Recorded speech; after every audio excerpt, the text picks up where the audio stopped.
오늘은 거대한 역사의 파도 속으로 들어가 봅니다. 이 땅이 비탄에 잠기고 시대가 절망의 벼랑 끝에 섰던 바로 그 시절, 한 개인의 삶이 어떻게 송두리째 무너져 내리는지 그 참혹한 이야기 속으로 여러분을 안내합니다. 불길한 기운, 네, 그야말로 온 땅을 뒤덮었던 시대였습니다. 얼마나 가뭄이 지독했던지 천리를 흐르던 남강마저 바닥을 드러냐고 말았죠. 보이는 거라곤 그저 모래와 자갈 뿐이었다고 합니다. 하늘도 땅도 심지어는 사람들 마음까지 모조리 바싹 메말라버린 그런 시절의 이야기입니다. 자, 이 비극의 서막은요, 거스를 수 없는 운명에 갇혀버린 한 여인의 이야기로 시작됩니다. 그녀의 이름 바로 해랑. 하지만 이미 그녀의 삶은 그녀의 것이 아니게 되어버렸습니다. 이거 정말 얼마나 기구하고 또 잔인한 운명의 장난입니까? 한때는 고을의 모든 사내들이 우러러보던 최고의 명기였는데 하루아침에 자신의 집안을 풍비박산낸 철천지원수, 바로 그 임씨 가문의 맏 며느리가 되어버렸으니 말입니다. 지금 들으신 건 다른 누구도 아닌 해랑 자신의 피 맺힌 독백입니다. 내가 누구, 요가 오대고 내가 누구인지 여기가 어디인지조차 헷갈릴 만큼 그녀는 매일같이 살아있는 지옥의 고통을 견뎌내고 있었던 겁니다. 비극은 여기서 끝이 아니었습니다. 정말 끝이 없어요. 간절히 바라던 첫 아이는 그만 뱃속에서 잃고 말았죠. 그리고 다시는 아이를 가질 수 없는 몸, 바로 성녀가 되고 맙니다. 근데 이게 다가 아니에요. 설상가상으로 남편이 밖에서 데려온 자식, 동업과 제업을 제 아들로 키워야만 하는 그런 기고한 운명에다가 악독한 시어머니의 모진 학대까지, 그야말로 숨통을 조여오는 상황이었죠. 자, 이제 두 번째 비극의 주인공으로 넘어가 보겠습니다. 바로 비화의 이야기인데요. 이 복수를 향한 그녀의 불타는 집념은 결국 세상에서 가장 소중한 것을 대가로 요구하고 맙니다. 비화의 삶을 지탱하는 건 딱 두 가지였습니다.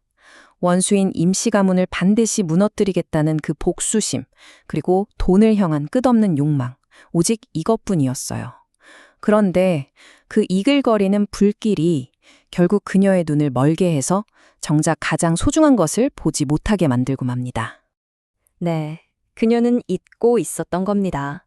세상 그 어떤 복수나 재물과도 비교할 수 없는 단 한 사람. 자신의 목숨보다도 귀한 외아들 준서가 바로 곁에 있다는 사실을 말이죠. 바로 그때였습니다. 죽음의 그림자가 온 땅을 덮친 게요. 사람들은 이 역병을 마마라고 부르면서 공포에 떨었습니다. 한번 걸렸다 하면 속수무책으로 죽어나가는 그야말로 끔찍한 재앙이었죠. 치료법 같은 건 당연히 없었고요. 비화가 복수와 돈에 눈이 멀어서 제 아들을 잠시 돌보지 못한 바로 그 순간에 이 무서운 역병, 마마가 그녀의 하나뿐인 아들, 준서의 얼굴에 평생 지울 수 없는 흉터를 남기고 만 겁니다. 공보가 되어버린 아들의 얼굴 앞에서 그녀가 평생을 바쳐 쌓아올렸던 모든 것들이 정말 한순간에 먼지처럼 흩어져 버렸습니다. 돈이 다 못 필요 있고 복수하면 또 뭐 할 끼고, 모든 것을 잃고 나서야 터져나온 한 어미의 정말 처절하고 뒤늦은 절규였죠. 자, 이제 개인의 슬픔을 넘어서서 시대를 관통하는 아픔을 온몸으로 받아낸 한 청년의 이야기로 넘어가 보겠습니다. 그의 이름은 어리. 그의 분노는 개인이 아니라 썩어빠진 세상 전체를 향하고 있었습니다. 어리의 분노는 단순히 아버지의 원한, 그런 개인적인 차원에서 비롯된 게 아니었습니다. 물론 억울하게 돌아가신 아버지의 한도 있었죠. 하지만 거기에 더해서 외세에 유린당하는 이 나라, 부패한 권력 아래서 신음하는 백성들의 고통, 이 모든 것이 뒤섞여서 그의 심장에 거대한 불을 지른 겁니다. 그러던 중에 그는 자신과 똑같은 아픔을 가진 동지를 만나게 됩니다. 천주학쟁이라는 이유만으로 아버지를 잃었던 형로였죠. 시대가 만들어낸 슬픔 속에서 피를 나눈 형제가 된 이 두 젊은이는요, 곧 다가올 거대한 봉기에 함께 몸을 던져서 이 낡아빠진 세상을 뒤엎기로 굳게 맹세합니다. 내 아버지의 원수를 갚지 못한다면 차라리 내 손으로 내 목숨을 끊겠다. 한 젊은이의 이 피 끓는 절규는 단순히 개인의 복수심에 머무르지 않습니다.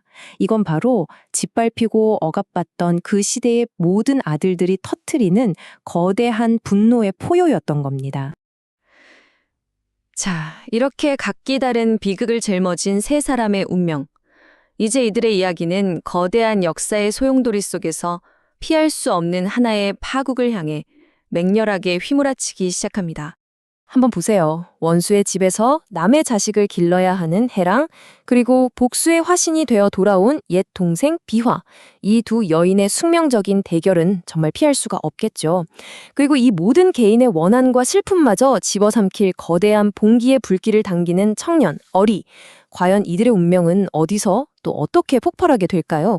한 개인의 비극이 시대의 거대한 파도와 정면으로 부딪힐 때 인간은 과연 정해진 운명에 맞서서 스스로를 구원할 수 있을까요?